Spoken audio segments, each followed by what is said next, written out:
Donc voilà, je vous informe que l'enregistrement a démarré. Donc vous pourrez revoir ce webinaire en replay ultérieurement.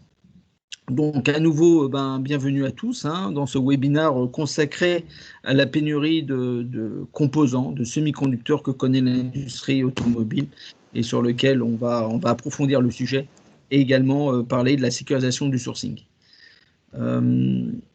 Donc, un point, on va répondre aux questions que vous pourrez nous poser ou que vous pourrez intervenir, mais via le chat. Vous êtes sur Teams, donc vous avez une possibilité d'un chat, d'une conversation à droite. Donc, posez vos questions et après chaque intervenant, on prendra quelques questions ou l'ensemble des questions pour les poser à nos invités. Tout d'abord, on va commencer par quelques remerciements. Remerciements à IHS et Manevo qui sont partenaires de ce webinaire organisé par Nextmove et également à Cara, ID4Car et l'ARIA Hauts-de-France qui sont aussi partenaires et qui ont permis également la réussite de ce webinaire qui concerne non seulement le territoire Île-de-France et Normandie, mais toute la France. Et de toute façon, il s'agit d'un sujet, je dirais un sujet qui n'est même pas local, même pas français, qui est mondial.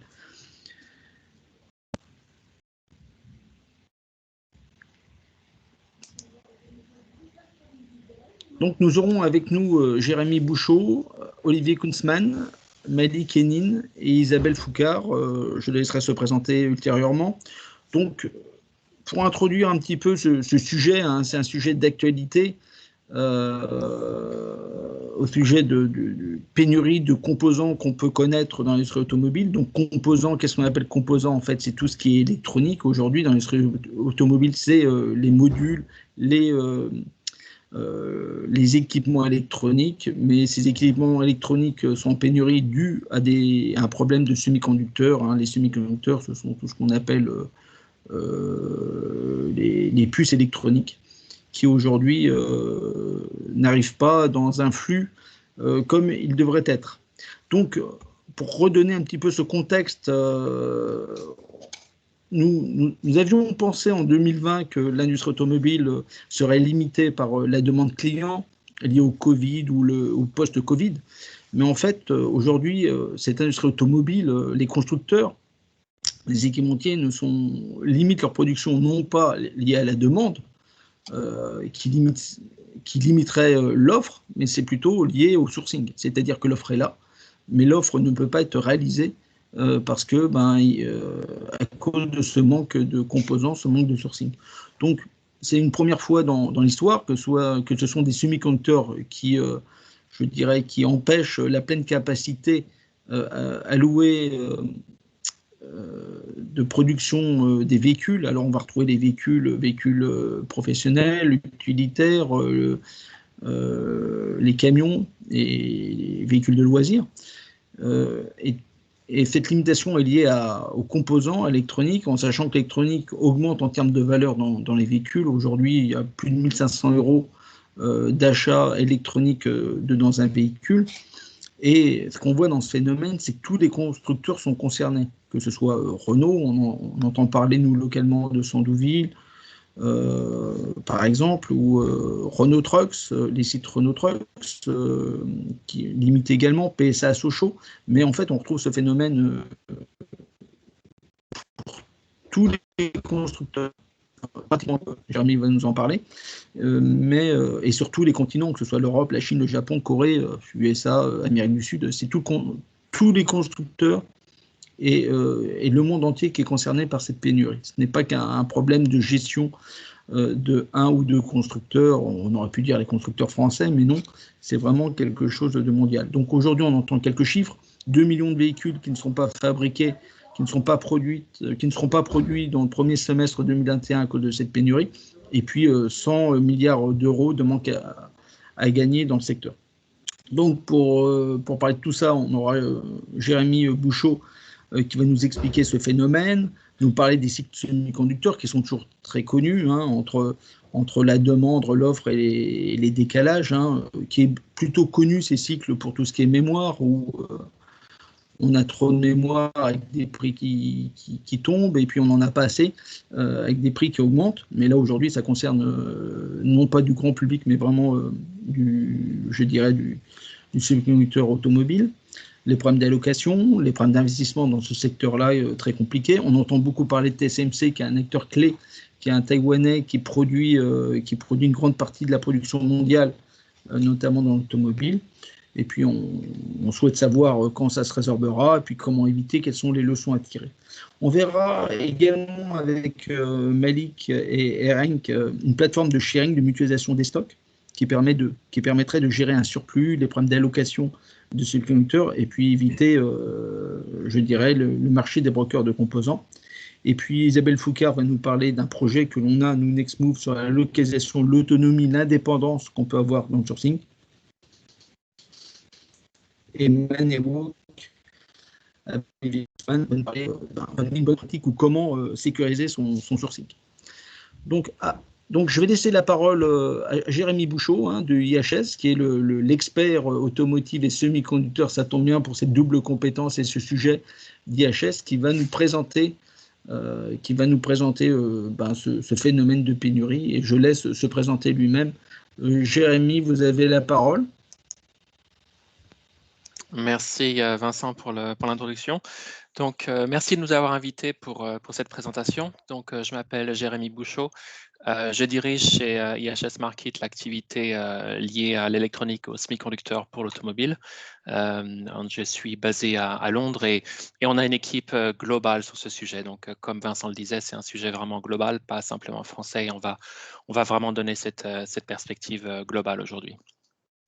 OK, je vais partager mon écran.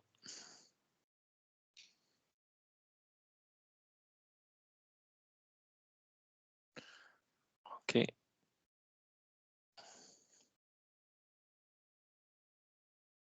OK, donc j'ai intitulé cette présentation la pénurie de puces pour l'automobile. Est-ce qu'on va apprendre un jour? Et en effet, c'est quelque chose qu'on aurait pu anticiper. En fait, c'est à une moindre échelle, cette pénurie, on l'a déjà vécu il y a plus d'une dizaine d'années. Et c'est un petit peu dommage de voir que l'industrie n'a pas complètement appris de ce qui s'est passé il y a 10 ans après la crise financière. Donc, ce que je vais présenter aujourd'hui, c'est d'abord une introduction des semi-conducteurs pour l'automobile. Je ne sais pas si tout le monde dans ce webinaire est un expert dans ce domaine-là. Et ensuite, je vais me focaliser sur les sources de cette crise aujourd'hui, surtout sur les spécificités liées aux semi-conducteurs aujourd'hui. Et ensuite, je vais présenter notre vision sur quelle est la sortie de crise finalement, quand est-ce qu'on pense que ça va s'améliorer, et à la fin, qu'est-ce qu'on peut apprendre et quelles sont nos recommandations ici, basées sur de nombreuses discussions avec les différents acteurs de la chaîne industrielle pour que ce type de pénurie ne se reproduise pas lors de la reprise après lors du prochain cycle économique dans 10 ou 11 ans. OK, donc voici mon agenda. Donc, je vais commencer par une introduction sur une présentation sur les semi-conducteurs pour l'automobile. Je vais montrer comment l'histoire se répète ici. Ce n'est pas complètement, ça ne devrait pas complètement nous prendre par surprise ce qui se passe en ce moment. Et ensuite, je vais parler un peu plus des problèmes fondamentaux en fait qui sont liés à l'automobile et qui font que c'est particulièrement difficile finalement de gérer les stocks ici et la livraison de ces puces. Je vais présenter ce qui s'est passé l'année dernière, ce qui n'a pas été anticipé par l'industrie. Et ensuite, on nous demande souvent pourquoi certains acteurs, par exemple Toyota, semblent finalement mieux se sortir de cette crise. Donc, on a regardé l'exemple de Toyota plus en détail. Il y a certaines leçons que je pense l'industrie devrait peut-être prendre, ou au moins se poser des questions sur la façon dont Toyota en fait gère cette crise. Ensuite, on va présenter notre vision sur la sortie de crise. Je vais montrer qu'il y a après cette pénurie, on voit une bulle se former en ce moment pour la deuxième partie de l'année. Donc, c'est un autre problème. On va d'un extrême à l'autre. Et ensuite, la dernière partie, c'est nos recommandations ici pour éviter qu'une telle crise se reproduise. Donc, d'abord, voici un slide pour présenter, pour une introduction générale sur les semi-conducteurs. Donc, comme vous le voyez, en haut à droite, il y a beaucoup de puces dans une voiture, en moyenne autour de 1200 puces par voiture. En termes de valeur, il y a plus de 400 $, plus de 400 € même de valeur de puces par voiture. Donc, c'est vraiment un composant très important. Mais ce qui est important de comprendre, c'est une longue chaîne en fait qui prend beaucoup de temps. Des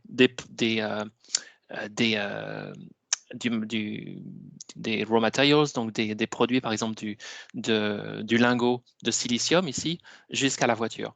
Donc au départ, vous avez des fabricants de lingots de silicium, donc comme Siltronic en Allemagne, Soitec à côté de Grenoble, donc ils produisent le silicium comme ça, qui le coupent en tranches pour ce qu'on appelle des wafers, donc des tranches de silicium. Ensuite, donc ça, il n'y a pas d'intelligence, c'est juste le matériau.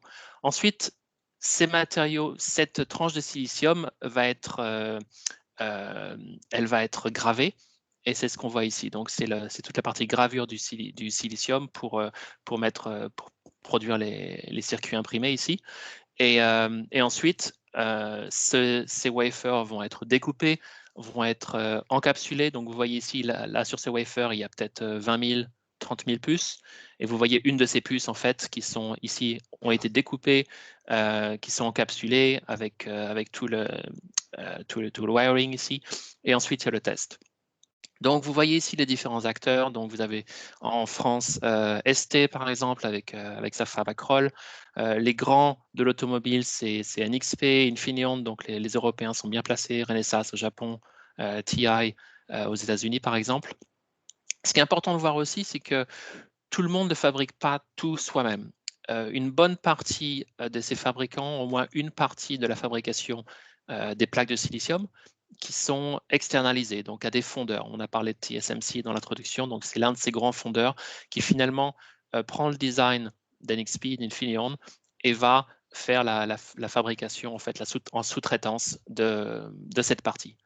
La même chose pour le packaging, pour l'encapsulation, pour le test. Il y a aussi des acteurs qui font de la sous-traitance pour cette partie. Mais tout n'est pas sous-traité. Il y a une grande partie de ces sociétés qui font une partie de la fabrication est faite complètement en interne et une partie est sous-traitée. Donc, ces puces-là, ensuite, elles sont intégrées dans un boîtier électronique. Donc là, c'est par exemple la console infotainment dans une voiture. Là, c'est pour Mercedes, cet exemple-là. Donc, il y a typiquement dans un boîtier électronique, si c'est pour la gestion du moteur, ça va être une cinquantaine de puces. Si c'est pour l'infotainment, ici, il peut y avoir 200, 300 puces. Donc, c'est assez compliqué. C'est vraiment beaucoup de composants. Et ensuite, bon, il va y avoir ces boîtiers-là, il va y en avoir une 20, 30, 50, 60, dépendant en fonction de la taille et du segment de la voiture. On a rajouté sur cette description aussi le temps de fabrication, le cycle de fabrication, parce que quand on regarde ça, on peut commencer à deviner l'un des facteurs qui sont à la cause de ce process. Donc, assembler une voiture, ça prend, on parle d'heures ici, c'est très, très automatisé, c'est relativement court. La fabrication, l'assemblage de ce boîtier électronique, ça va heures plutôt jours, donc là, on commence à s'allonger. Ce qu'il faut vraiment comprendre, c'est que la fabrication à partir du raw wafer ici jusqu'à la puce, ça prend des mois. Ça prend au moins 12, 13 semaines. Pour certains capteurs, par exemple des capteurs de pression un peu compliqués, ça va prendre jusqu'à 5 mois pour le fabriquer. Donc, on voit finalement ce décalage entre le temps de fabrication de ces puces et le temps d'assemblage des voitures, qui, dans un contexte de flux tendu que l'industrie automobile a créé, qui peut facilement poser problème lorsqu'il y a une augmentation très très rapide de la demande. Donc vous avez tous lu ces gros titres. Voilà, l'industrie technologique fait face à une pénurie de composants, de puces. Voilà les premières voitures. Donc là, c'était Honda, par exemple, au Japon et ensuite aux États-Unis qui commence à être affecté par ça et qui ne peut plus fabriquer de voitures. Sauf que ce sont des gros titres de 2010. Ceci, c'est pas de cette année. Et c'est ce que je voulais dire dans ici, quand on dit que l'histoire se répète, on aurait pu apprendre. C'est la même pénurie à moindre échelle, c'était pas aussi grave que maintenant, mais la même pénurie, les mêmes phénomènes, on les a déjà vus se produire en 2010, après la récession de la crise financière. Et en fait, voici un slide que j'ai présenté à un webinar public en mai, mi-mai l'année dernière, où on essayait déjà de comprendre, d'essayer d'anticiper ce qui allait se passer avec cette crise. On était au mois de mai, bon, on commençait à sortir des confinements, mais on était vraiment encore à un point relativement bas de cette crise ici. Et là, on a donc ce tableau, ce graphe nécessite un peu d'aide là pour la compréhension. Vous avez ici sur le côté, sur l'axe, sur cet axe-là, vous avez la croissance annuelle de la fabrication de voitures ici en volume, donc avec une grosse décroissance en 2009, 2008, 2009 et puis un rebond en 2010. Et ce qu'on a montré en orange, c'est le même domaine, le même chiffre pour la croissance de semi-conducteurs. Et ce que vous voyez ici, c'est que la courbe de croissance des semi-conducteurs est passée en dessous de celle des voitures. C'est-à-dire qu'il y a eu un assèchement ici très rapide pendant la première phase de la crise des inventaires, des stocks ici. L'industrie a paniqué, a complètement asséché, épongé tous ces stocks, on s'en est débarrassé. Et quand la demande est revenue ici, on est arrivé dans ce qu'on appelle une allocation. L'industrie semi-conducteur n'était pas capable de reprendre assez vite. Il y a un petit peu de bruit en arrière-plan. Est-ce que vous pouvez tous vous mettre en mute, s'il vous plaît? Merci. Et donc ici, voilà, le problème qui s'est alors passé, c'est que l'industrie a paniqué. Les semi-conducteurs, les temps de livraison se sont allongés, les équipementiers ont commencé à paniquer, ils n'arrivaient plus à acheter tout ce qu'ils pouvaient, et ils ont commencé à augmenter, à enfler leurs commandes. S'ils avaient besoin de 100 000 pièces, ils en commandaient 200 000, juste pour être sûr d'en avoir assez. Et c'est là où on a commencé à voir cette demande complètement découplée de la réalité. Et puis ça s'est suivi ici par une phase où on a essayé d'éponger à nouveau les inventaires. Donc ça veut dire que l'industrie des semi-conducteurs pour l'automobile a été en décroissance un petit peu après. Et en fait, lorsqu'on a commencé à essayer d'anticiper ce qui allait se passer, donc il y a presque un an déjà, on avait déjà vu qu'il y avait ce risque ici, à nouveau, de crise avec une forte demande, avec un découplage de la réalité, suivi ici par à nouveau une décroissance. Et donc, c'était pas notre scénario. C'était pas notre scénario, comment dire, de base il y a un an, mais finalement, c'est un risque qui s'est confirmé. Je voudrais maintenant, avec deux chiffres, essayer d'expliquer certains des problèmes fondamentaux qui sont à la base de cette crise. Donc, le premier, c'est 12 semaines. C'est le temps, c'est la fenêtre de commande ferme typique d'un équipementier à un fabricant de puces aujourd'hui. Donc ça paraît normal, mais le problème c'est que cette commande de 12 semaines ici, elle est plus courte que le temps qu'il faut pour fabriquer une puce, comme j'ai déjà expliqué. La plupart des puces nécessitent 14, 16, 24 semaines pour être fabriquées. Et c'est-à-dire qu'ici, il y a un décalage finalement entre la commande et le temps de la fabrication. C'est-à-dire qu'ici, il y a un risque intrinsèque dans cette chaîne de livraison lorsqu'on place des commandes qui sont finalement plus courtes que le temps qu'il faut pour fabriquer. Il y a un niveau d'anticipation et de risque qui doit être pris par le fabricant de puces pour anticiper ici. Un des deuxièmes chiffres vraiment importants, donc j'ai mis 95%, c'est un peu une simplification, mais c'est le taux d'utilisation que les fabricants de puces essaient d'avoir pour leur fab. Une fab pour une usine pour fabriquer des semi-conducteurs, ça coûte très cher, hein, ça coûte très cher à construire, ça coûte très cher à maintenir, et en fait, dès que l'utilisation baisse, ce sont des coûts en fait qui augmentent. Une fab, c'est pas un centre de profit, c'est un centre de coûts vraiment. Et donc, on essaie vraiment de produire le maximum de wafers possible pour amortir au maximum cette fab.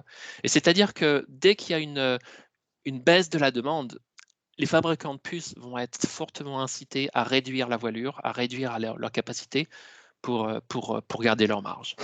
Donc ça, c'est vraiment très important de comprendre ça quand on rentre dans une... Ça va, toi?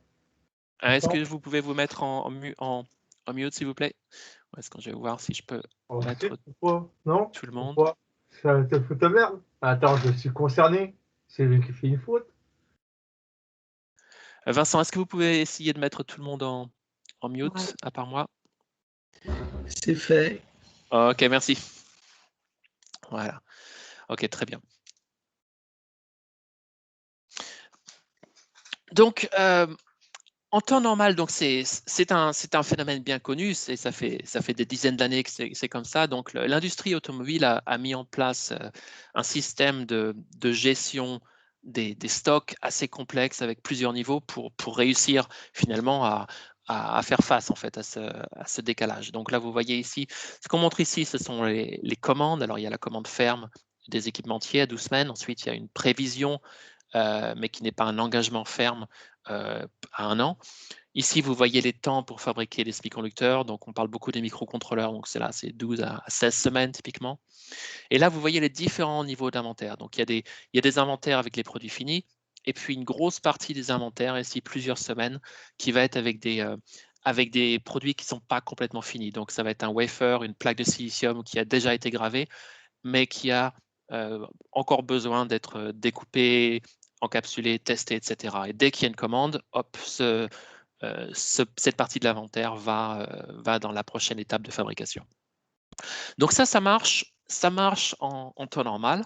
Ça marche quand la demande est assez constante ou bien prévisible. Par contre, dès que vous avez une explosion de la demande en très peu de temps, tous ces quelques semaines d'inventaire qui sont ici fondent très très rapidement. Et puis vous allez me demander pourquoi il n'y a pas plus d'inventaire. Les stocks, ça coûte énormément d'argent. Finalement, j'en discutais avec un fournisseur hier et il me disait la deuxième chose la pire pour un fabricant de puces, après ne pas être capable de livrer, c'est d'avoir trop d'inventaire parce que ça plombe complètement les profits. Donc c'est pour ça que finalement, il y a très très peu de marge de manœuvre ici et qu'on ne peut pas avoir énormément d'inventaire ici. Donc tout ça, c'était bien connu et l'année dernière, lors de la crise, on a essayé de comprendre. Est-ce que l'industrie finalement a appris de ce qui s'était passé lors de la crise financière? Et on a conduit plusieurs études, plusieurs enquêtes auprès des fabricants de semi-conducteurs, donc relativement représentatives. On a réussi à retenir des réponses de 65% des fabricants de semi-conducteurs en valeur. Et en fait, ce qu'on a appris, c'est que finalement, oui, l'industrie avait appris. Donc, l'année dernière, on a suivi par exemple les niveaux d'inventaire, les niveaux l'évolution des temps de livraison.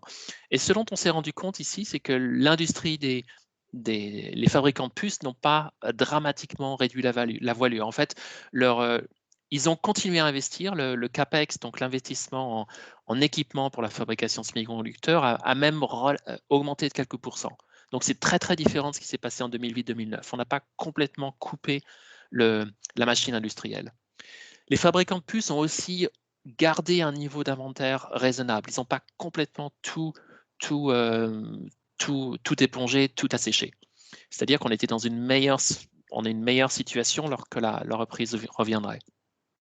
Et puis aussi, ce qu'on a vu, c'est que les fabricants de puces et les équipementiers ont mieux communiqué, ont plus étroitement communiqué pour mieux comprendre tous les signes de reprise et mieux anticiper la demande.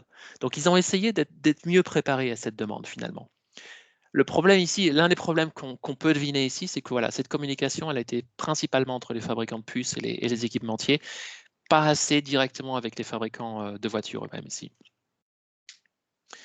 Voilà, mais il y a plusieurs éléments que l'industrie, même si l'industrie a finalement appris de ce qui s'est passé il y a 10, 11 ans, il y a plusieurs éléments qu'on n'a pas vu venir et nous, l'industrie, mais nous, analystes aussi. Donc la première chose, c'est que l'industrie automobile n'est pas toute seule, n'est pas une île, n'est pas un silo. En fait, alors que la demande pour les puces, pour les voitures avait baissé au mois de mars, avril, mai, etc., au même moment, il y avait d'autres domaines qui voyaient leur demande de puces augmenter. Donc, vous avez eu, par exemple, l'industrie des téléphonies. Ça a été relativement bien traité dans la presse, donc c'est connu. Donc, il y a eu l'introduction des téléphones 5G, par exemple, avec toute l'infrastructure qui vient avec. L'introduction, le lancement des nouvelles consoles par Sony, par Xbox, et celles-ci ont plein de puces, des puces très avancées dedans. Donc, ils sont énormément consommateurs de puces comme les téléphones. Ensuite, le télétravail, ça a été le boom des laptops, ça a été le boom de toute l'infrastructure pour les data centers, etc. Ça aussi, énormément consommateur de puces. Donc finalement, alors que l'industrie automobile réduisait ses commandes, vous avez ces autres demandes, ces autres industries qui ont finalement augmenté leurs commandes de puces en même moment. Donc ça, c'était l'un des premiers points que l'ensemble de l'industrie a raté ici. Un autre aspect vraiment important qu'on n'avait pas assez réalisé, je pense, avec cette crise, c'est l'hyperdépendance des fabricants de semi-conducteurs pour l'automobile de TSMC, donc de ce fondeur, de ce sous-contractant ici pour la fabrication des plaques de silicium.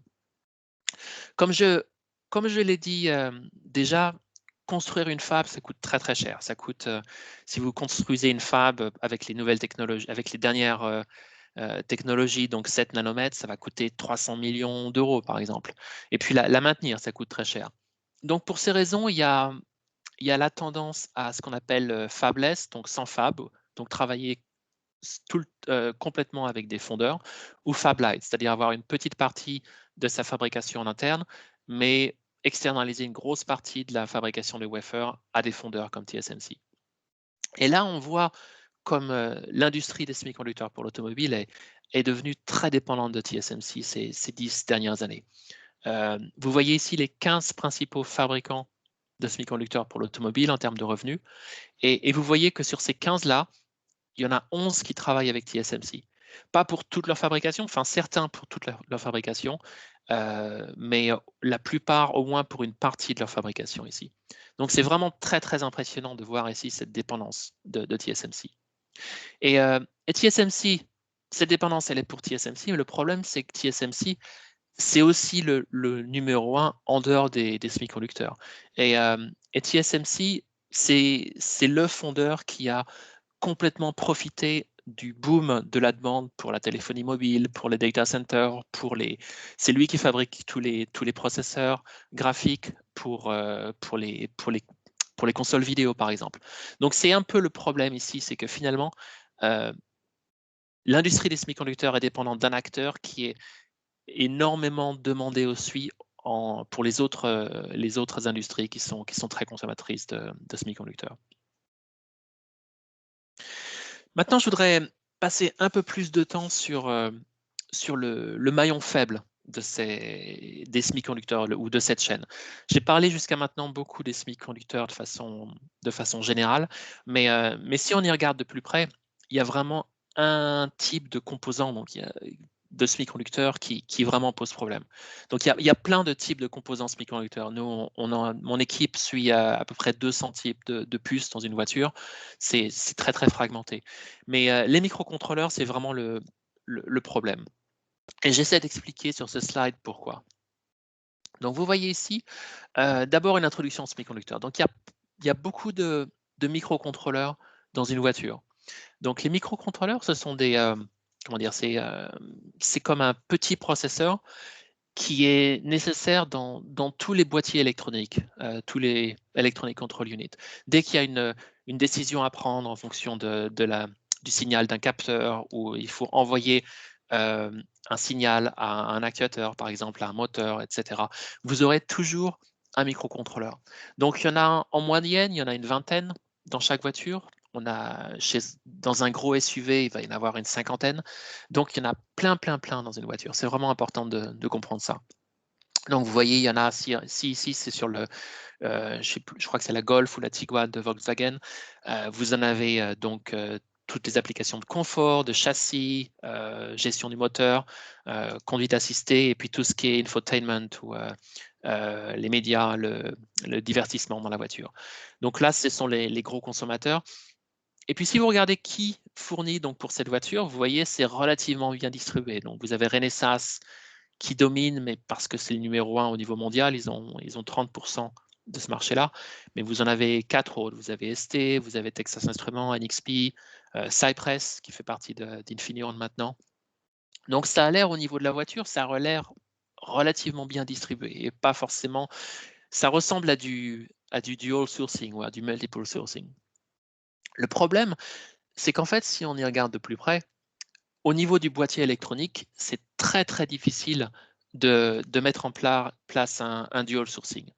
Et la raison pour ça, c'est que ces puces, ces microcontrôleurs, chacun a son architecture propriétaire.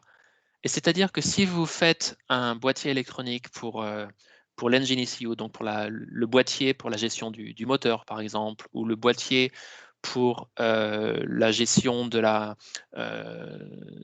l'autoparking, par exemple, si vous travaillez avec Renesas et que Renesas n'est plus capable de vous fournir, vous ne pouvez pas avoir ST en deuxième source à 80-20 et puis augmenter vos commandes à ST. Ce n'est pas possible parce que vous seriez obligé d'avoir deux BOM, deux designs complètement différents avec deux programmations complètement différentes et ça coûte très cher et c'est pas quelque chose qui se fait aujourd'hui.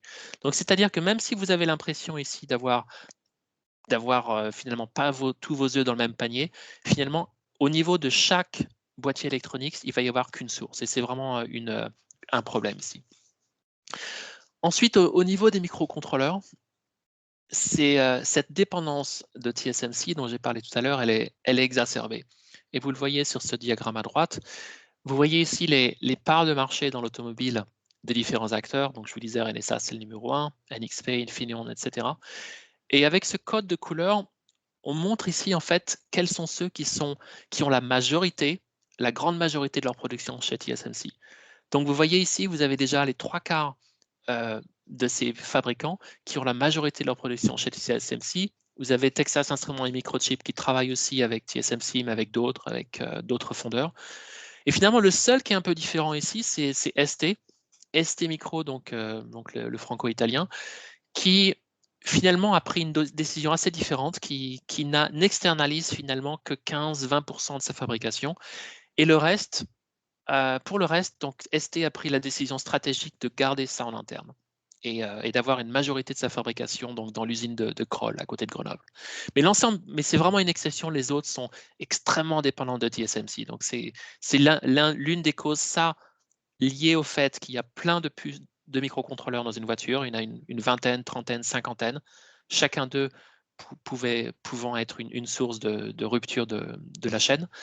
Et le fait qu'on ne puisse pas mettre de dual sourcing pour ces microcontrôleurs, c'est vraiment les raisons qui font que les microcontrôleurs sont vraiment le maillon faible. J'aimerais maintenant expliquer un petit peu le phénomène de Toyota. Dans plein de discussions que j'ai eues, que mon équipe a eues ces dernières 6 semaines avec les équipementiers, avec les fabricants de voitures, cette question revient tout le temps. Est-ce qu'on voit que Toyota, finalement, de façon un peu insolente, augmente ses prévisions de profit et n'est pratiquement pas perturbé finalement par cette crise? Et tout le monde nous demande pourquoi. Donc, on n'avait pas la réponse tout de suite. Et on a commencé par regarder Toyota. Ils achètent de qui? Ils achètent leurs microcontrôleurs chez qui? Et en fait, ce qui nous a vraiment, vraiment choqué et surpris à première vue, c'est que Renesas ou Toyota est extrêmement dépendant d'un seul fournisseur, de Renesas, le japonais. Et vous voyez ici donc c'est la Toyota Camry ici, donc 6 segments, comparable à celle que je montrais de Volkswagen. Vous avez 18 microcontrôleurs ici et vous en avez 17 sur 18 qui viennent de Renesas. Donc c'est finalement très, très surprenant ici. Ça va à l'encontre de notre perception du dual sourcing ici et du partage des risques. Mais on a creusé plus profond et on a regardé la structure de l'entreprise de Toyota. Et c'est là où on a trouvé la réponse à cette, finalement, à cette surprise ici. Donc, le Toyota est au centre de ce qu'on appelle en japonais un keiretsu. C'est une structure d'entreprise avec des liens de participation financière avec ses fournisseurs, donc avec Denso, donc Toyota détient 33% de Denso, et avec le tier 2 aussi, avec Renesas. Et en plus de ça, pour cimenter ce lien, vous avez plusieurs banques ici qui ont toutes des participations chez ces 3 fournisseurs et entre elles aussi. Et donc, vous avez ici un réseau, une toile de participation financière qui maintient ce groupe, finalement, si on appelle ça un groupe, très, très dépendants l'un de l'autre et qui font qu'ils ont des intérêts liés, des intérêts croisés. Et ce sont ces intérêts croisés ici qui sont cimentés par ces participations financières qui font que finalement, Toyota, en contradiction avec le reste de l'industrie, place des commandes fermes à Renesas qui sont bien plus longues. On ne parle pas de 12 semaines, Renesas nous a parlé de 52 semaines, donc de 12 mois plutôt que de 12 semaines, à Renesas. Et en échange, puisque Renesas donc, a cette assurance à long terme relativement long terme d'avoir une demande, Renesas s'engage à avoir la capacité en place pour répondre à la demande. Donc finalement, ce sont des commandes fermes à long terme contre l'engagement d'avoir la sécurisation finalement de l'approvisionnement. Et ça, c'est vraiment sécurisé, comme je vous le disais avant, par cette structure avec toutes ces participations croisées. Et ce qu'on voit aussi, c'est que ça permet d'avoir un stock d'inventaire d'autour de 3 mois. On a entendu entre 2 et 6 mois que Toyota finalement maintient dans sa chaîne industrielle, donc avec certains types de distributeurs très très typiques, c'est pas le type de distributeur qu'on a en Europe, et avec des niveaux de stock qui sont aussi chez Denso, chez Renesas. Et finalement, comme il y a ces participations croisées, le coût de ces stocks sont partagés et sont acceptables ici. C'est pas aux fabricants de puces de gérer finalement tout le prix, le coût associé à ces stocks. Donc, sur le prochain slide, sur celui-là, j'ai essayé finalement de résumer tout ce qui s'était passé avec une sorte de frise ici temporelle et de donner notre prévision sur, là on arrive à la fin du premier trimestre, qu'est-ce qui va se passer finalement dans les 3-4 prochains trimestres. Donc, pour résumer, on a vu au début de la crise, à partir du mois de février, mars, avril, les fabricants de voitures ont réduit leurs commandes. Ils ont vu que voilà, la demande des consommateurs allait baisser. Donc, les équipementiers ont transmis ces réductions de commandes aux fabricants de puces. Et les fabricants de puces ont aussi coupé leurs commandes aux fondeurs, comme TSMC. Au même moment, comme je l'ai expliqué tout à l'heure aussi, le problème, c'est que la demande de puces est restée très forte en dehors de l'automobile, donc pour la téléphonie mobile, pour les consoles, pour toute l'infrastructure pour le télétravail. Et alors que les commandes chez TSMC pour l'automobile étaient réduites, les carnets de commandes de TSMC pour ces autres domaines sont devenus très rapidement, se sont remplis. Donc la reprise, on a commencé à voir les fabricants de voitures à partir du milieu d'été à recommencer à passer des commandes, à réaugmenter leurs commandes aux équipementiers. Les équipementiers ont commencé à répercuter ces demandes aux fabricants de puces. Et là, on a vu vraiment finalement la demande de puces augmenter très rapidement. Et très rapidement ici, dès le mois de septembre, on a vu des signes ici d'une surchauffe. On a commencé à voir les fabricants de puces dire qu'ils avaient vraiment du mal finalement à répondre à cette demande. Et donc, très rapidement, on a vu ici que les carnets de commandes pour TSMC était complètement overbooké ici. On a parlé, je me souviens, des fabricants de microcontrôleurs nous ont dit mi-novembre que lorsqu'ils passaient des commandes à TSMC, c'était pour une livraison pas avant septembre de 2021. Donc, on a vraiment vu ici ces délais de livraison s'allonger très rapidement autour d'octobre-novembre 2020. Les fabricants de puces ont essayé de commencer à augmenter leur capacité en interne, mais ça aussi, ça prend du temps. Il faut tout certifier, c'est-à-dire que ça n'a d'effet finalement qu'au troisième trimestre de cette année à peu près, ou deuxième ou troisième trimestre de cette année. On a commencé à voir ça dans la presse, nous, début décembre. On a vu en Chine les premières fabricants de voitures qui ont annoncé qu'ils ne pouvaient plus livrer. On a vu, et puis au niveau, le premier trimestre 2021, c'est quand l'ensemble de l'industrie du monde en fait a commencé à vraiment avoir de plein fouet cette crise, et dans toutes les régions, on a vu ce trimestre ici des usines de voitures s'arrêter. On a vu aussi, à partir de février, on a vu que les contraintes s'étendaient en dehors des microcontrôleurs. On a les composants analogues, par exemple, mais pas aussi grave que les microcontrôleurs. Et puis, c'est la loi des séries. Mi-février, je ne sais pas si vous avez fait attention, mais il y a eu un autre tremblement de terre à Fukushima, et c'est-à-dire que la fab interne, la seule fab interne de Renesas, par exemple, pour les microcontrôleurs, a dû être arrêtée pour plusieurs jours. La même chose s'est passée quelques jours après avec la vague de froid dans le Texas, et NXP, donc le deuxième fabricant de semi-conducteurs, la même chose. C'est pas simplement quelques jours, ça a été plusieurs semaines où leur seule fab interne a été arrêtée aussi. Donc c'est vraiment la faute à pas de chance en plus de tout ce qui s'est passé avant. Et donc, ici, j'attends les dernières prévisions de mes collègues qui travaillent sur les prévisions de voitures. On avait estimé il y a quelques semaines qu'il y avait à peu près 1 million de voitures non produites en 2001, mais c'était en fonction de toutes les annonces, ça va être plus que ça. Donc, Vincent a annoncé 2 millions sur l'ensemble de l'année. Je n'ai pas les derniers chiffres, j'aurais dû demander avant ce webinaire, mais ça ne m'étonne pas. Et finalement, ce qu'on entend des fabricants de puces, ici en particulier des fabricants de microcontrôleurs, c'est que le sommet, le pire ou le bottom de la crise, au niveau des puces, on est en plein dedans. C'est vraiment la fin mars, deuxième moitié de mars, c'est là où finalement la capacité, le problème de pénurie est le plus fort. Comme ces puces doivent être ensuite mises dans des boîtiers, ces boîtiers dans les voitures, donc il y a un petit peu de délai, on se pense qu'il va y avoir qu'au niveau des voitures, au niveau des arrêts d'usines de voitures, ça va être au mois d'avril qu'on va vraiment voir le pire de la crise ici.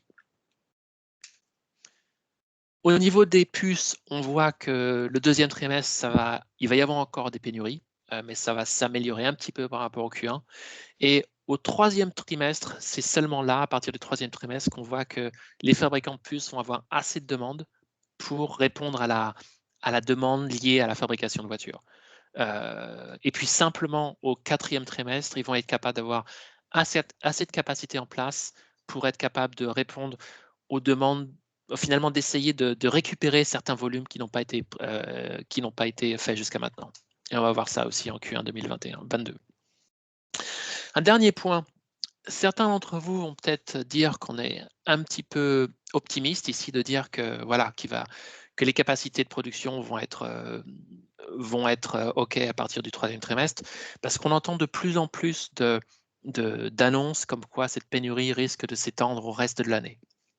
Mais en fait, ce qu'on est en train de voir, c'est le syndrome du papier toilette. Je pense que ça parle pour tout le monde. Ce qu'on voit en ce moment, ou ce qu'on voit pour le troisième et le quatrième trimestre, c'est que les fabricants de voitures et les équipementiers sont en train d'augmenter leurs commandes. Il y a à nouveau cette panique, comme on a vu en 2010. Ils sont en train finalement d'augmenter leurs commandes pour être sûrs d'avoir toutes les pièces dont ils ont besoin.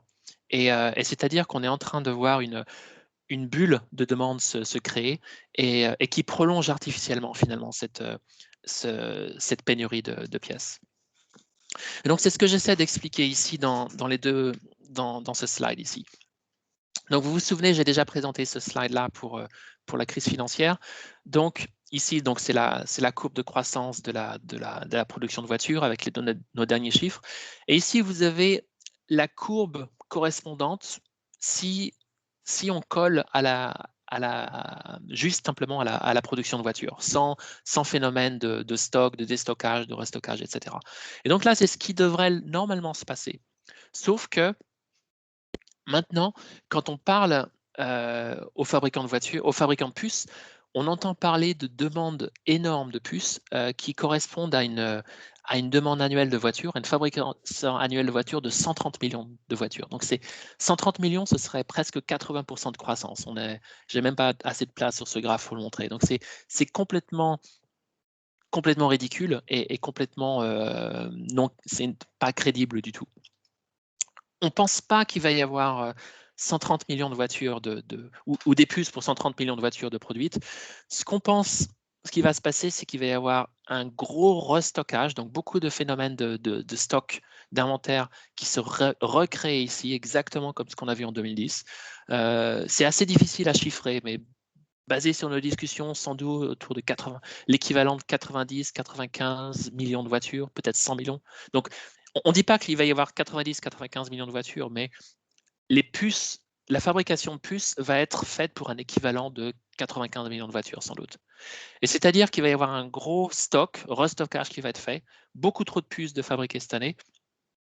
Une partie va être sans doute absorbée par les fabricants de voitures, parce que ils ont des niveaux d'inventaire relativement bas, mais pas tout. Il va y avoir à nouveau ici un assèchement ou un éponge.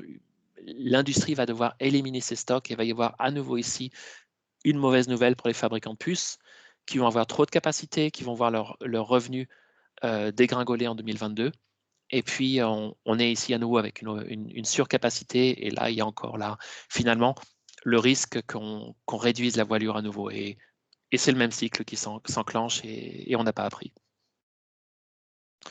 Donc, je vais avancer un petit peu. Je voudrais aller maintenant sur le slide avec les recommandations. Donc, ce qu'on pense qu'il faut faire ici, c'est complètement repenser la chaîne industrielle pour donner la priorité finalement à l'assurance de livraison et puis aussi pour partager les coûts associés finalement à cette nouvelle organisation. Il ne faut pas que ce soit les fabricants de puces qui prennent tous les risques ou qui, s'ils prennent les risques, assument tous les coûts aussi, par exemple, pour avoir plus de stock. Alors, il y a plusieurs éléments. Donc, le premier, c'est changer, c'est repenser la politique de fonderie.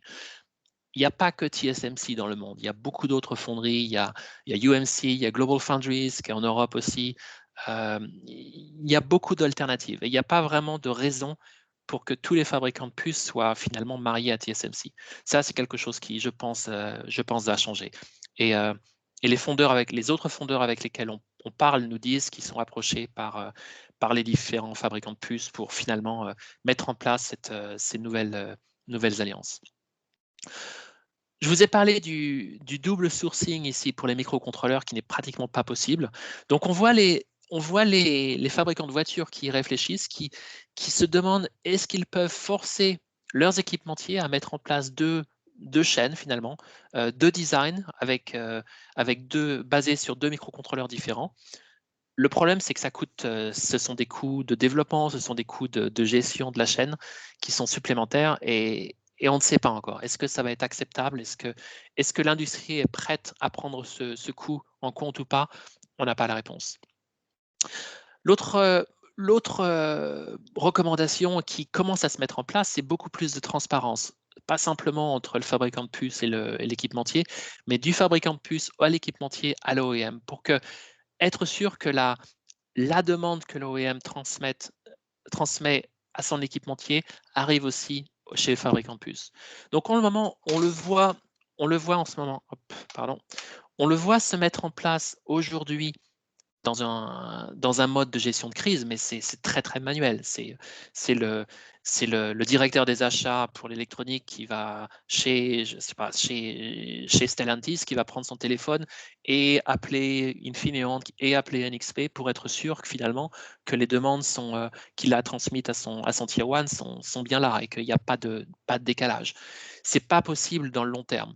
Et le problème, c'est que le système de gestion des commandes aujourd'hui ne permet pas ce système-là aujourd'hui. Donc, le fabricant de puces reçoit une commande de son équipementier avec des systèmes de part number qui ne lui permettent pas de voir pour quel fabricant de voiture c'est. Donc, ce système de transparence n'est pas possible aujourd'hui avec les systèmes de traitement de l'information qu'on a. Donc, tout ça doit être complètement repensé.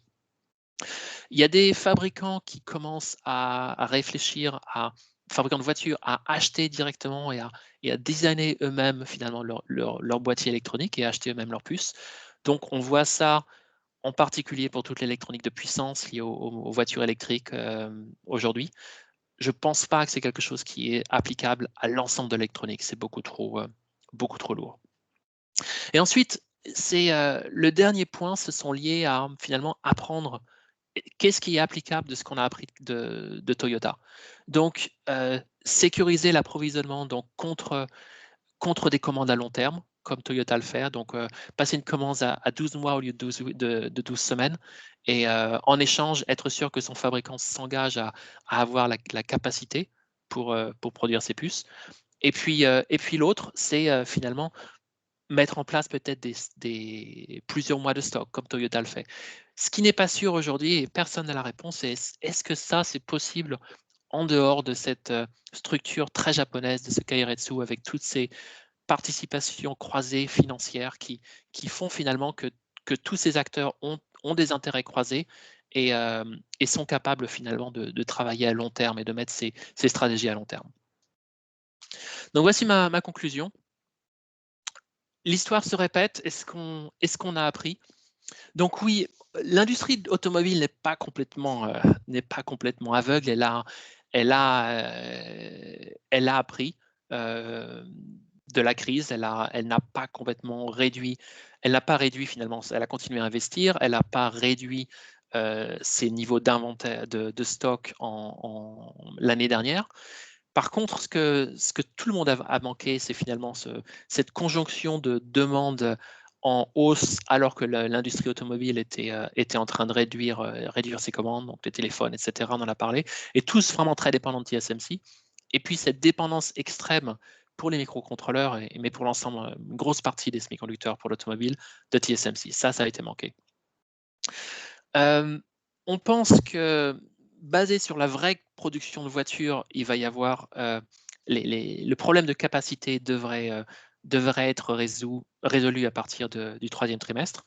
Mais on voit ici ce phénomène que j'appelais ici le syndrome du papier toilette qui est en train de se développer pour la deuxième partie de l'année avec des commandes en hausse, des commandes qui sont exagérées et finalement une pénurie de puces qui s'étend artificiellement, qui ne correspond pas à la vraie demande, mais finalement parce que les commandes sont enflées, sont largement exagérées maintenant. Et donc la dernière chose, on appelle à repenser complètement la chaîne industrielle ici pour donner plus de priorité à l'assurance de l'approvisionnement. Mais il y a plein de questions qui viennent après. C'est toutes ces mesures que j'ai présentées dans le slide d'avant, elles ont toutes des coûts associés, donc qui va payer? Et puis, est-ce que certaines de ces best practices ici sont vraiment possibles en dehors d'un système financier comme le Keiretsu au Japon? C'est pas sûr. Voilà, donc c'était mon dernier slide et j'espère que je vous ai pas perdu avec trop de détails techniques sur les semi-conducteurs. Merci beaucoup, Jérémy. Non, je pense que vous avez perdu personne parce que c'était d'une très grande clarté, d'une très grande qualité, c'était très pédagogique. Encore merci pour ces points-là où on a bien vu que il y a eu un premier événement en 2010, les leçons ont été plus ou moins tirées.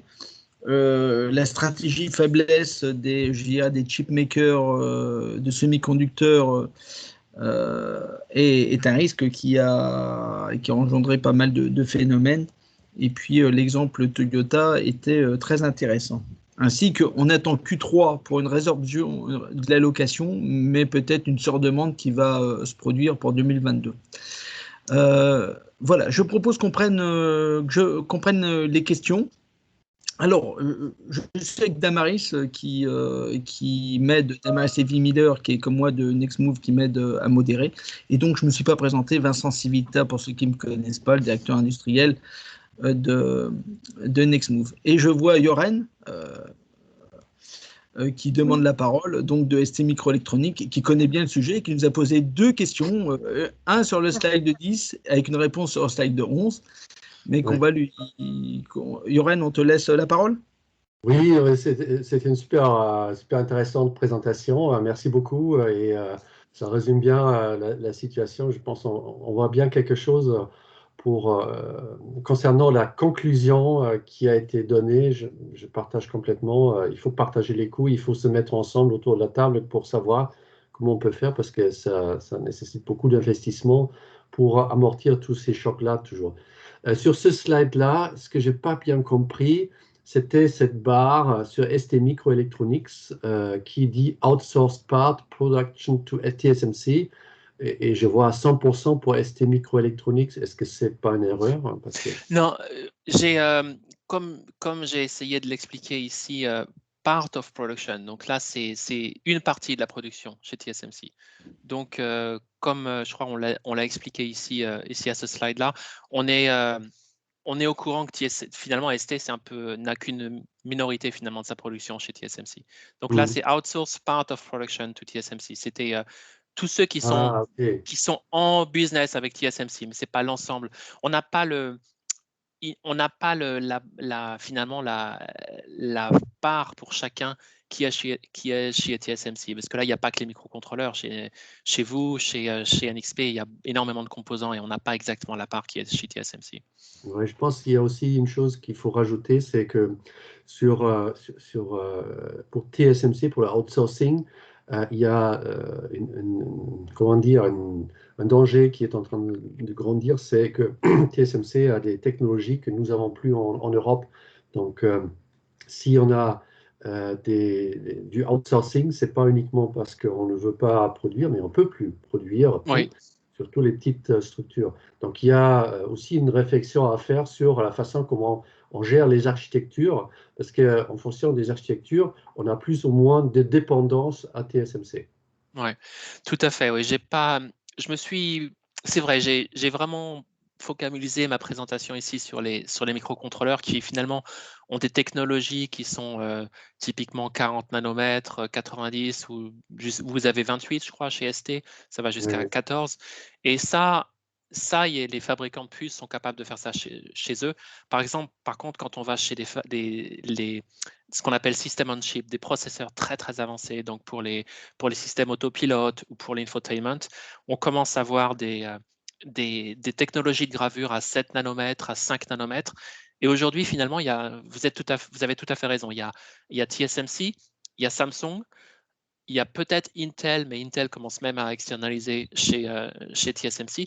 Donc finalement, il y a 2, maximum 3 sociétés au monde qui ont les reins assez solides pour continuer à investir, parce que comme je le disais, ça coûte très très cher. Et finalement, il y a cette dépendance de TSMC ou de Samsung, il n'y a pas de solution finalement, il n'y a pas d'alternative pour les processeurs les plus intelligents qui vont être de plus en plus demandés dans le futur. Je suis tout à fait d'accord. Ouais. Merci. Très bien. Je propose de continuer sur les questions dans la conversation, puis ensuite on va aller aux mains levées. Donc j'ai vu, allons voir la question suivante. Donc, question, est-ce qu'on va partager les présentations? Oui, on nous a permis de partager des présentations. Donc, il y aura des présentations qui seront disponibles. Une autre question, pourquoi la fabrication des semi-conducteurs est-elle aussi longue? Donc, on parlait de 12 semaines ou plusieurs mois. Est-ce dû à la croissance des matériaux, des cristaux? Alors, en fait, quand je parle, je vais retourner sur le slide 3, alors je vais pour répondre. Alors, la croissance des cristaux, en fait, je n'ai même pas pris en compte je recommence. Voilà. Je n'ai pas pris en compte le temps de croissance des cristaux ici chez Siltronic, chez Soitec. Là, j'ai vraiment parlé à partir du wafer ici, quand on a ce wafer ici pour aller jusqu'au bout. Donc, la raison pour ça, c'est qu'il y a énormément d'étapes. Donc, il y a certaines étapes. Je vous disais, par exemple, les plus compliqués sont des capteurs, par exemple des capteurs de pression micro-usinés, donc ce qu'on appelle MEMS avec des structures mécaniques. Vous avez parfois 20, 30, 40 même niveaux de masque, c'est-à-dire plusieurs dizaines d'étapes de gravure où il faut aller sur une autre machine, usiner ça. Parfois, tout ça, c'est souvent, la plupart du temps, pas dans les mêmes usines. Vous avez énormément finalement de logistique associée. Vous avez les wafers, finalement, ça voyage beaucoup par avion. Très souvent, vous avez une première étape dans une usine, ça va être envoyé pour une deuxième étape dans une autre usine.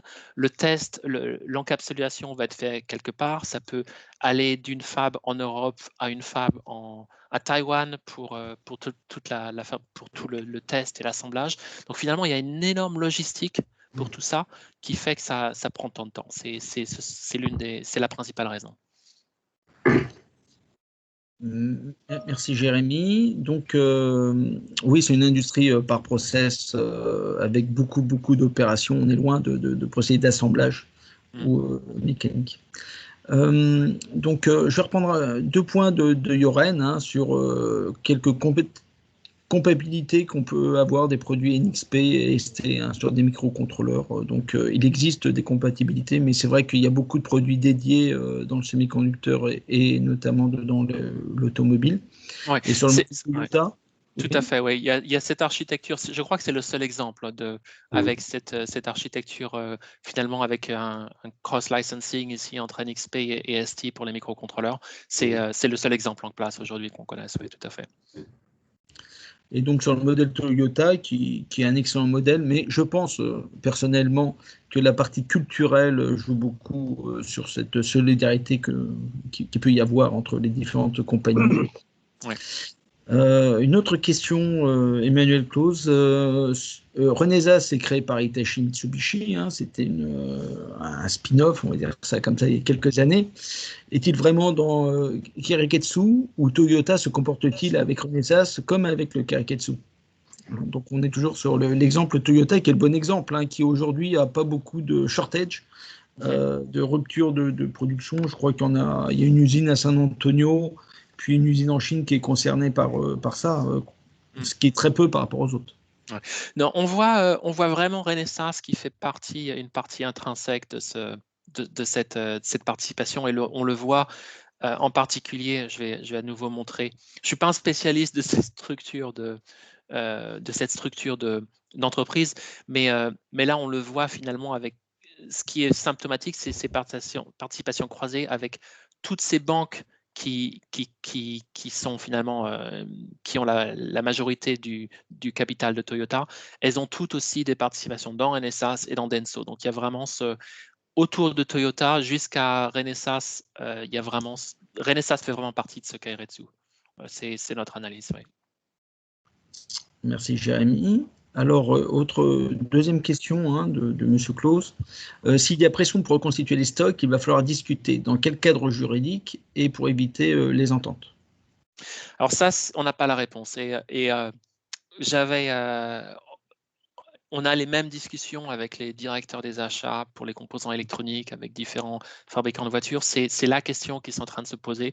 Tout le monde essaie de voir comment ça se fait chez Renesas, mais à nouveau ici, c'est très difficile de voir qui est responsable. Où sont les stocks, par exemple? Qui est responsable pour les stocks pendant les 3 mois, ou alors pendant cette commande ferme? Est-ce que c'est l'équipementier? Est-ce que c'est le fabricant de puces? On n'a pas les réponses. Tout ça, ce sont finalement des constructions juridiques légales qui ont besoin d'être inventées. Et c'est au-delà de mon domaine de compétences ici. Je ne peux que faire que lister les questions qui sont ouvertes, qui doivent être résolues plus par les services juridiques finalement ici maintenant.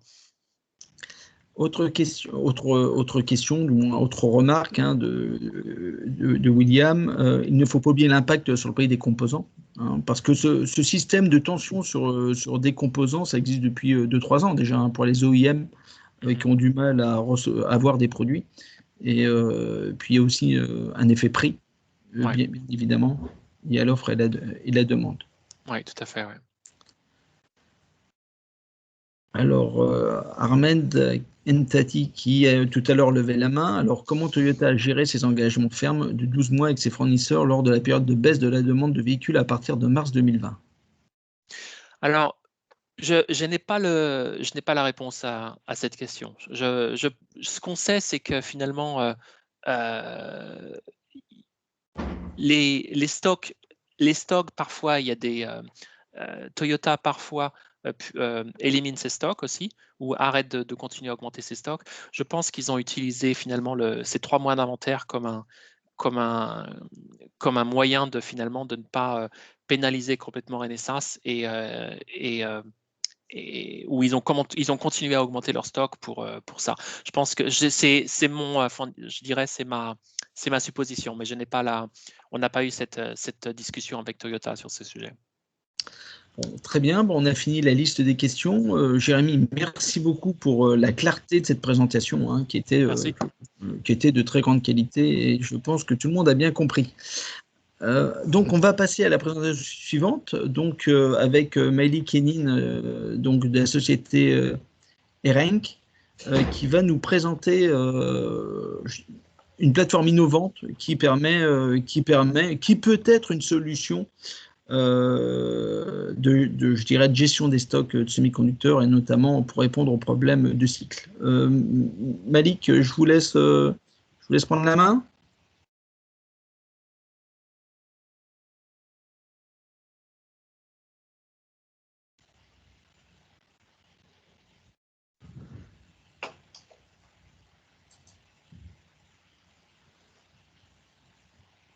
Donc, Malik, vous avez 10 minutes. Et avec du son.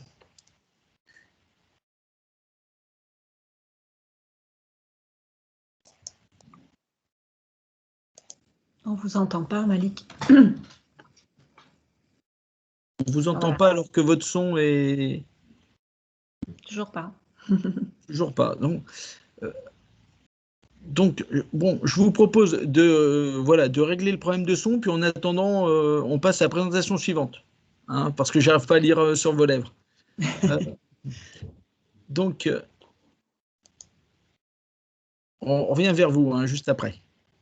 Donc, je propose donc Isabelle Foucard, qui est notre responsable projet industriel du futur au sein de Nextmove, lance un projet, 2 projets, et on va juste tirer quelques mots sur ce projet-là parce que c'est relativement intéressant. Parce qu'aujourd'hui, tout le monde nous parle d'autonomie en décrivant un peu TSMC comme un responsable, hein. Je ne pense pas que réellement TSMC est responsable de la pénurie, mais en disant qu'il faut localiser, il faut être autonome, et donc ça peut être une réponse à cette autonomie qu'on peut avoir sur un ensemble de pièces qui rentrent dans la baume produit. Isabelle, je te laisse la parole. Oui, merci Vincent, bonjour à toutes et à tous.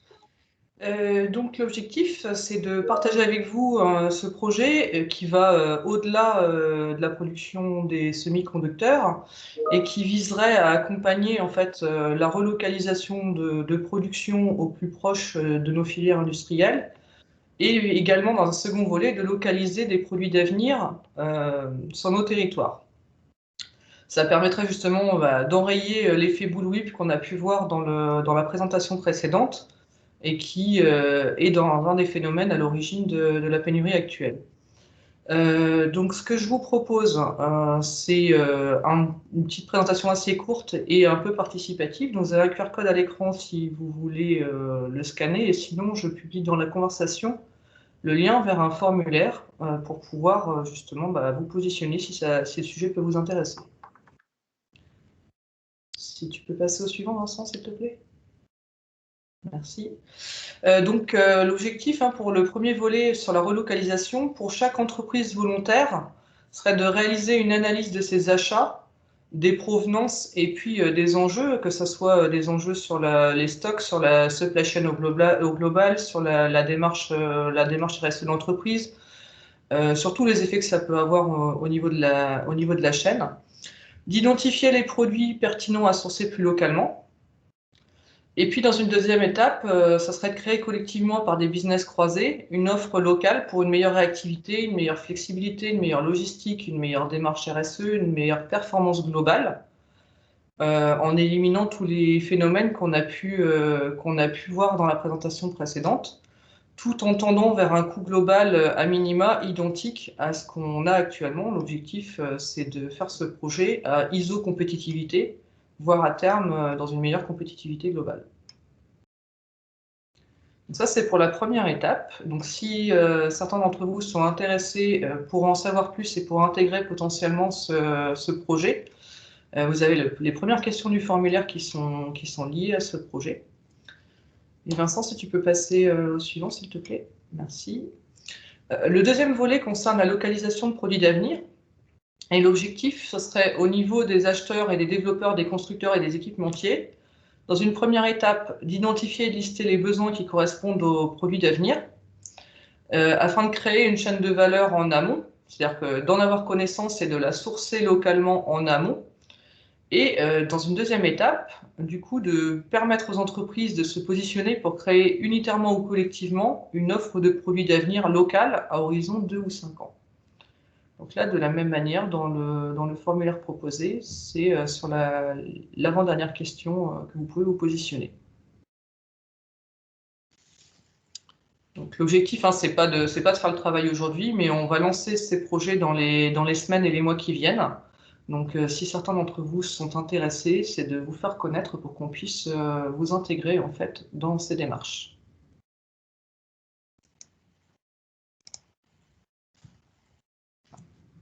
Merci. Merci beaucoup Isabelle. Donc vous avez bien compris. Donc l'idée est de régionaliser, localiser par un échange d'achat et de vente des produits pour augmenter les chiffres d'affaires de chacun des partenaires. Et puis augmenter également les achats locaux. Donc, merci beaucoup Isabelle. Donc, n'hésitez pas à répondre à ce bref questionnaire qui permet de montrer votre intérêt sur ce sujet. Donc, je propose de redonner la parole à Malik pour nous présenter cette plateforme innovante. Et j'espère qu'il y aura du son.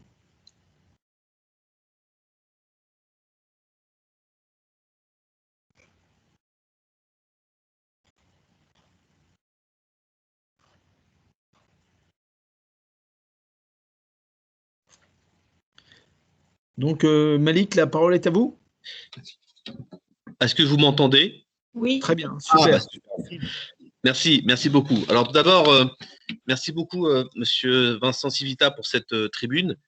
Merci beaucoup aussi Jérémy Bouchot pour la présentation qui effectivement était très claire. Je vais me présenter un peu avant de démarrer ma présentation. Donc je m'appelle Malik Henine et j'ai travaillé chez Renault justement dans l'industrie automobile en tant qu'acheteur et ensuite j'ai acheté des composants électroniques pendant 10 ans chez Schneider Electric et j'ai vécu la crise, on va dire, des subprimes qui a démarré en 2007, on va dire, même si ça s'est pas vu tout de suite dans l'industrie jusqu'en 2012. Et effectivement, nous avons en tant que Schneider et sur la famille de composants qui était la mienne, tiré quelques conclusions. Contre-intuitif aux achats parce qu'on veut faire souvent du multi-sourcing, mais en période de crise, finalement, c'est le monosource. Donc, je reprends un peu les quelques conclusions de Monsieur Bouchot et je partage mon expérience là-dessus. C'est le monosource qui est mieux servi parce qu'il y a un phénomène, comme vous l'avez dit, de panique, de double booking et les fabricants savent pas trop où donner de la tête. Et le monosource, ils sont sûrs que s'ils les livrent pas, les clients sont dans une situation compliquée. Donc, il y a vraiment une communication assez serrée et beaucoup de transparence sur le monosource. Et donc, généralement, c'est mieux servi. Dans le cas de Toyota, ils ont compris que tout seul, on va plus vite, ensemble, on va plus loin. C'est pourquoi ils essayent de créer un écosystème avec Renesas. Et c'est un peu ce que nous, on veut présenter avec Erank, et c'est ce que nous voulons faire, c'est créer un écosystème. Il y a véritablement une des clés, c'est la communication dans la supply chain et de la transparence. Avec ce que vous avez dit aussi, c'est qu'aujourd'hui encore, c'est très manuel. C'est le directeur achat qui appelle les fournisseurs, qui essayent de trouver des solutions. Et il manque la canne digitalisation. Donc, c'est un peu ce que je vais vous présenter et ce que nous faisons chez Erank.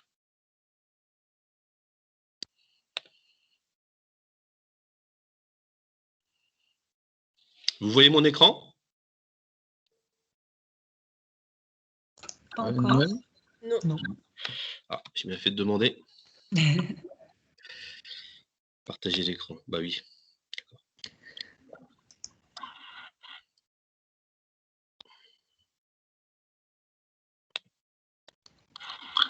Toujours pas, si vous voulez, je peux Non, non, ça partager, arrive, ça arrive. ça arrive. Non, non, c'est bon, ça arrive. C'est dans le tuyau, normalement.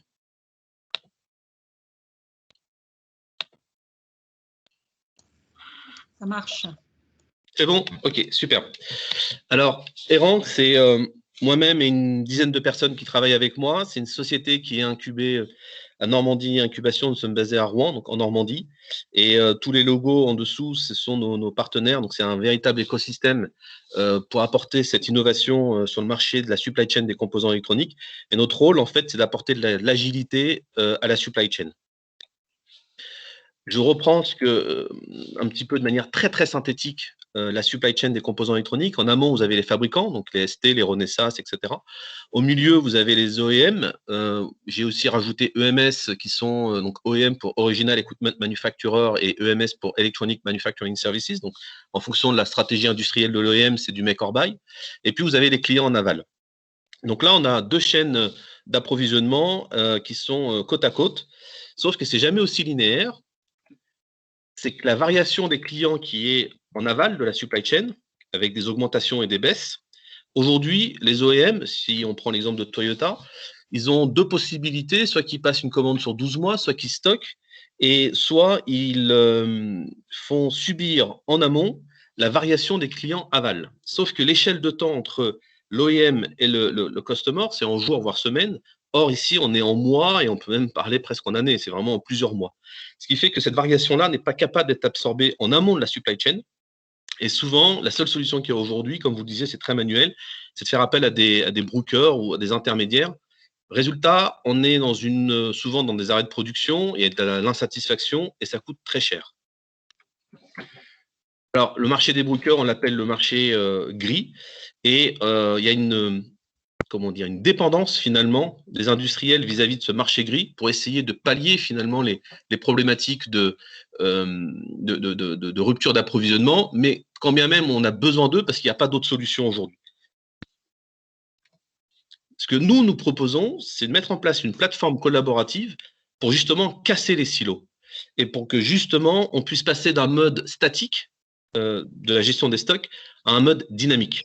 Donc, si je reprends mon exemple, en amont, on a toujours le manufactureur qui livre un OEM qui pourrait être Toyota et qui, lui, va livrer finalement ses clients. Et nous, ce qu'on va faire, c'est qu'on va pouvoir lui ouvrir des channels avec des pairs, avec d'autres industriels de d'autres segments que le sien. Et il va pouvoir finalement partager les risques. On a parlé de la notion de partage des coûts, partage des risques. Jusqu'à maintenant, on a toujours été dans une démarche très top-down, en silo, entre qui va faire les choses. En fait, il faut juste partager entre un niveau dans la supply chain, qui est le niveau des OEM, cette situation. Si je reprends mon slide, ça va consister à la variation qui est ici, qui est dans un domaine de jours, voire de semaines, la router vers Erank et vers finalement une communauté industrielle plutôt que de l'envoyer vers les manufactureurs. Et donc créer de l'agilité dans la situation de la supply chain. C'est de ça qu'il s'agit autour de Erank. On a bien compris qu'il fallait de la communication, on a bien compris qu'il fallait de la transparence, on a bien compris qu'il fallait échanger, mais tout, jusqu'à maintenant, se fait d'une manière verticale. Nous, ce qu'on propose, c'est de le faire d'une manière horizontale dans la chaîne de valeur et de finalement, alors bien sûr, il y a des problématiques qu'on va aborder sur la cybersécurité, ce genre de choses, sur quelles informations on partage, etc. Et ça, je vous l'expliquerai en aval si véritablement ça vous intéresse. Mais c'est véritablement là où je trouve qu'il peut y avoir une réponse finalement à cette situation. De manière dit autrement, c'est que c'est bien sûr, ça se veut aussi humoristique, c'est redonner du leadership aux OEM et aux EMS.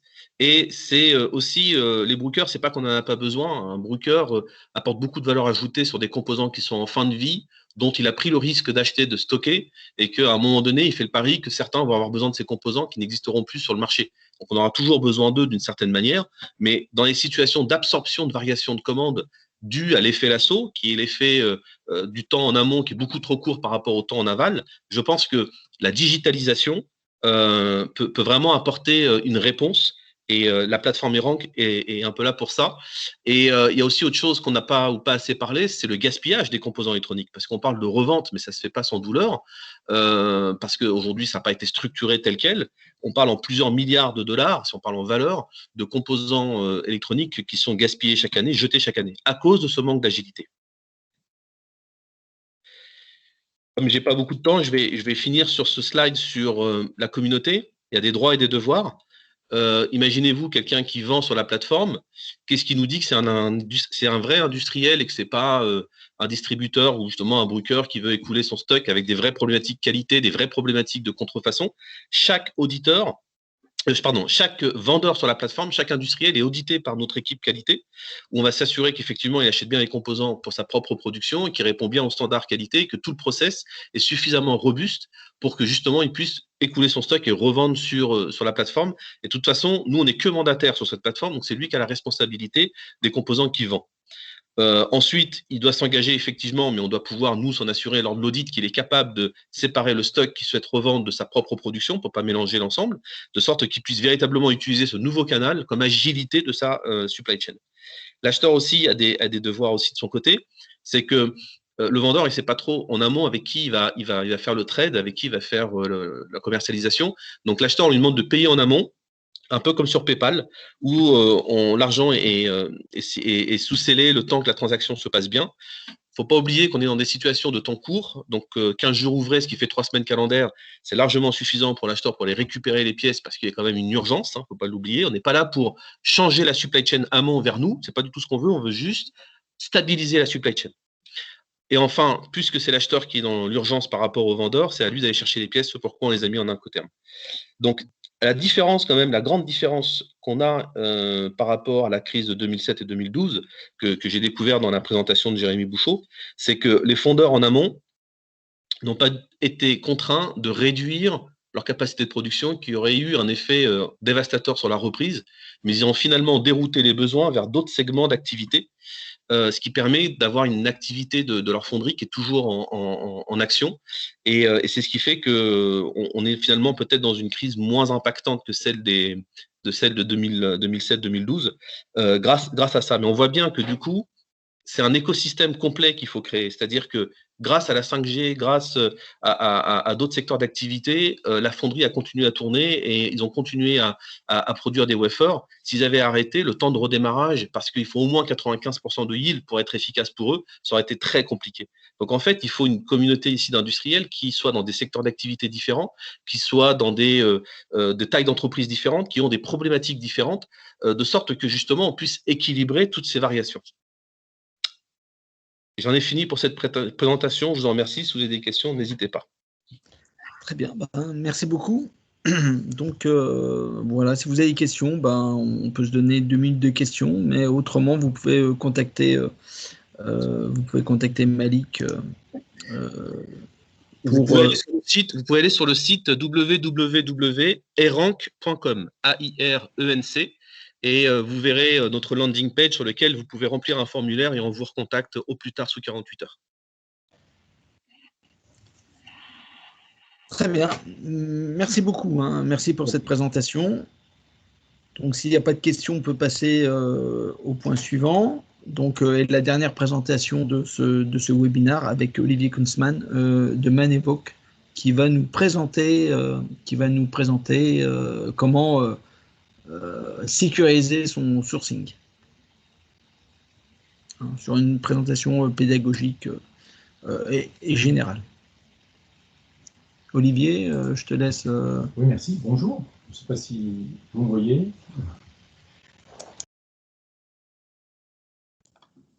On te voit, mais on ne t'entend pas. On ne t'entend pas, Olivier.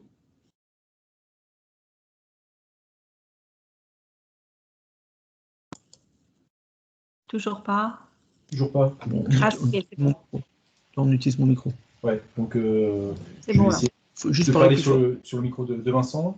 Donc bonjour, je m'appelle Olivier Kunzmann, je suis consultant indépendant spécialiste des achats industriels. J'ai une expérience d'acheteur et de responsable achat chez différents équipementiers automobiles. Et aujourd'hui, je vais apporter une approche un peu plus généraliste que le composant électronique qui a été extrêmement bien ciblé par les professionnels qui m'ont précédé. Je remercie en particulier Jérémy Bouchot d'avoir parlé de pénurie de papier toilette. Vous allez comprendre rapidement pourquoi. Donc, je vous partage ma présentation. Voilà. Est-ce qu'elle est visible? C'est bon. Donc, je vais vous parler de la problématique de sécurisation du sourcing pour les utilisateurs, les responsables achats, les sociétés qui fabriquent.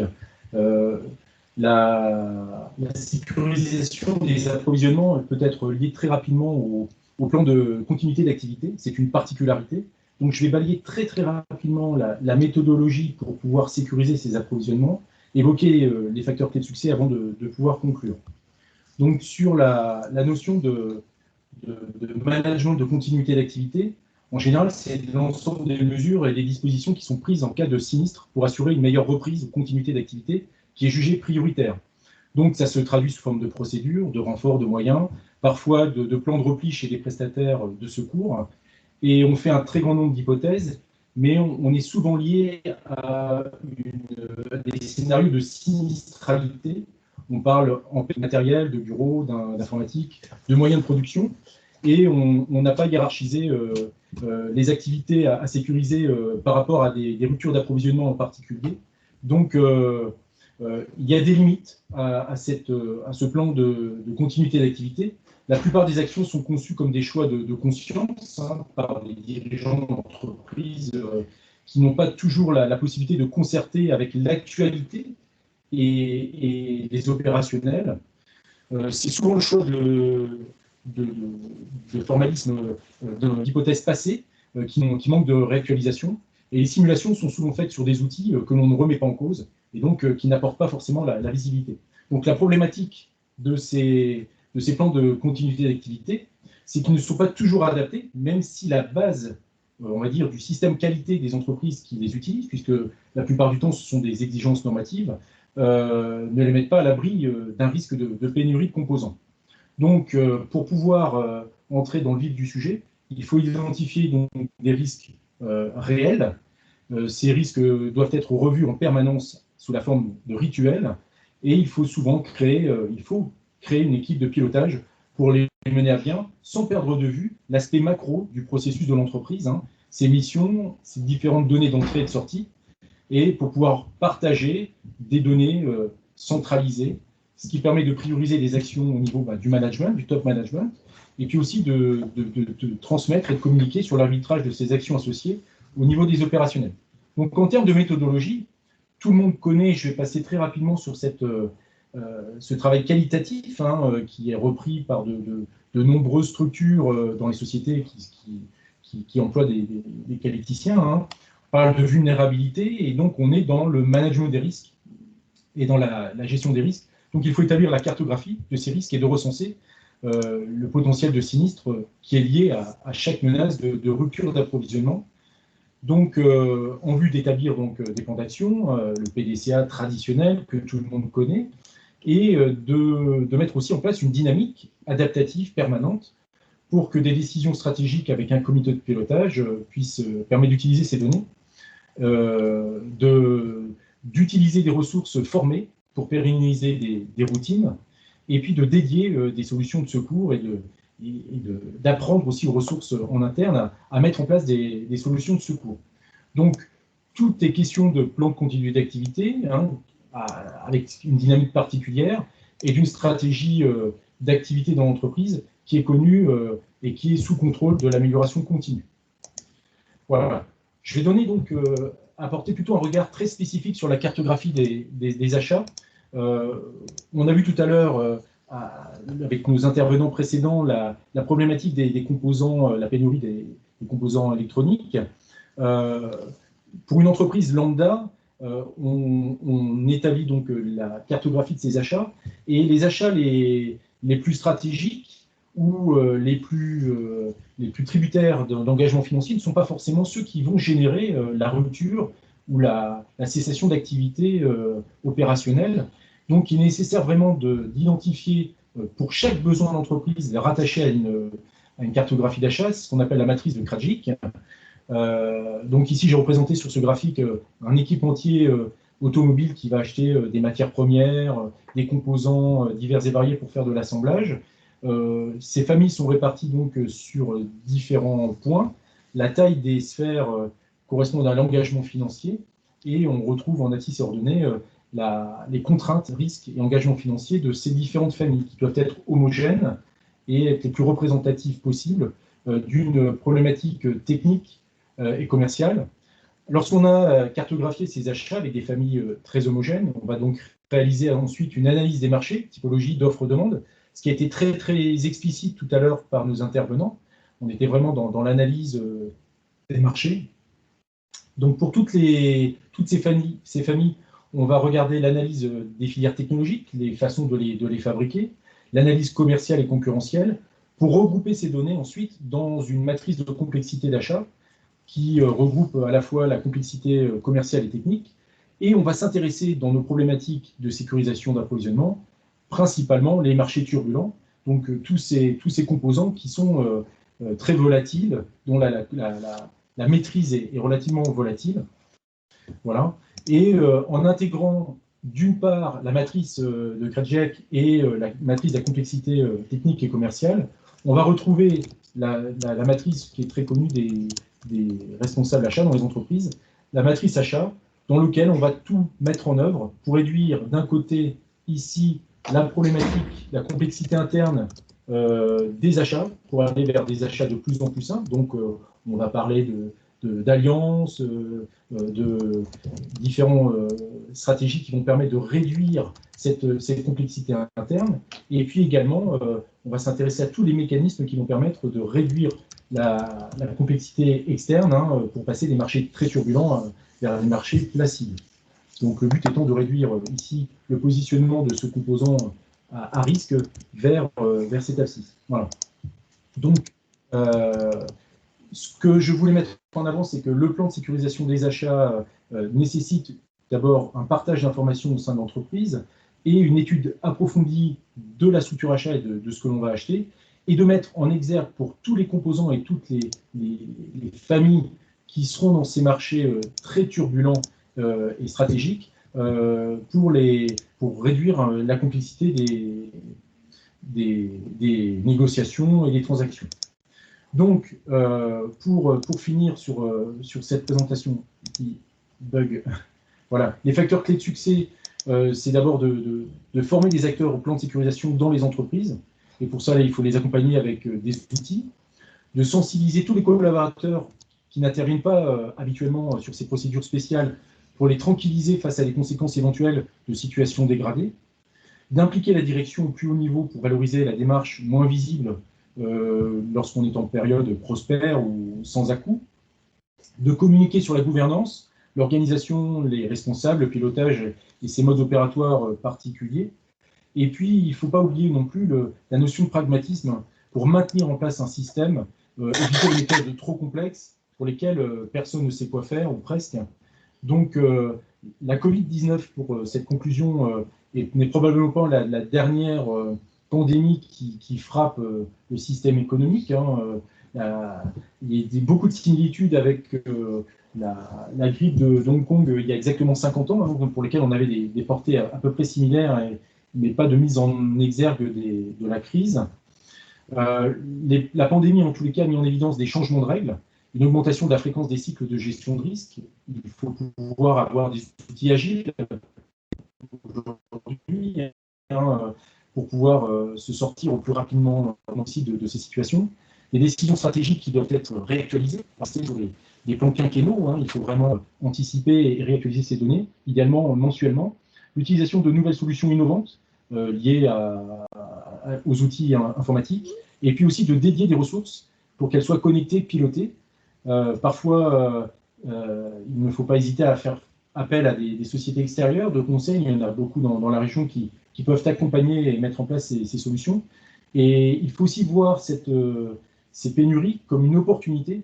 La mise en place d'une sécurisation des approvisionnements, c'est une opportunité d'organisation d'entreprise, comme l'ont été d'autres outils, lean manufacturing et autres outils très importants. Ça donne une nouvelle dynamique managériale à l'entreprise. Ça permet de mettre à plat le fonctionnement de l'entreprise, de processus existants. Ça permet de créer des synergies entre les différentes activités. Les achats ne peuvent pas être dissociés de programmes clients, de programmes de fourniture clients. Et puis, ça permet aussi de mettre en évidence le contrôle de ses partenaires ou des fournisseurs les plus sensibles qui sont parfois galvaudés ou mis de côté par les différentes structures. Voilà ce que je voulais voir avec vous aujourd'hui et l'apport de ma participation donc, sur cette sécurisation des approvisionnements. Je reste à votre disposition pour d'éventuelles questions. Très bien, ben, merci beaucoup Olivier, c'était clair. Merci beaucoup pour ce message pédagogique. Alors, on peut prendre sur les quelques minutes qui peut nous rester, les 5 dernières minutes, des questions, si vous avez des questions à votre disposition. Nos speakers sont à votre disposition.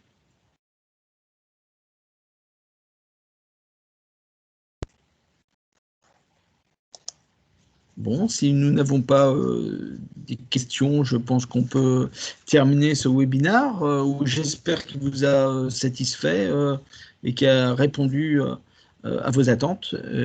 Rendez-vous pour les prochains webinaires. Nous avons beaucoup de webinaires chez Nextmove. Et un grand merci à nos interlocuteurs, hein, c'est-à-dire Jérémy, Isabelle, Malik, Olivier. Une petite question, Vincent, apparemment. D'accord. Oui, si on a encore le temps de l'apprendre, hein, je ne sais pas. Oui, oui, bon. Alors, est-ce qu'il y a des... attendez, il faut que je l'affiche parce que je ne le vois pas bien. Est-ce qu'il y a des initiatives open source dans la conception des semi-connecteurs? Voilà. Alors, on commence à entendre parler, j'imagine que c'est pour moi, donc on commence à entendre parler d'open source pour les processeurs. Donc, jusqu'à maintenant, si, en particulier les processeurs pour la conduite assistée, c'était des architectures propriétaires. Et on commence à voir, par exemple, NVIDIA ou Intel Mobileye qui commencent à ouvrir une partie de leur bibliothèque pour que finalement un fabricant de voitures ou un équipementier, mais là on voit de plus en plus les fabricants de voitures eux-mêmes voir finalement ça comme une façon de se différencier et de s'impliquer directement dans la programmation de ces puces-là. Donc ça commence, c'est pas la norme, mais ça commence à arriver. Merci Jérémy pour cette réponse. Alors je ne sais pas s'il nous reste une autre question avant de se dire au revoir. Non, il n'y a pas d'autres questions pour le moment. Bien. Bon, encore merci à tous les intervenants. Merci beaucoup. Et puis je vous dis à tous à bientôt. Hein. Merci. Au revoir. Merci, au revoir. Merci, bonne journée.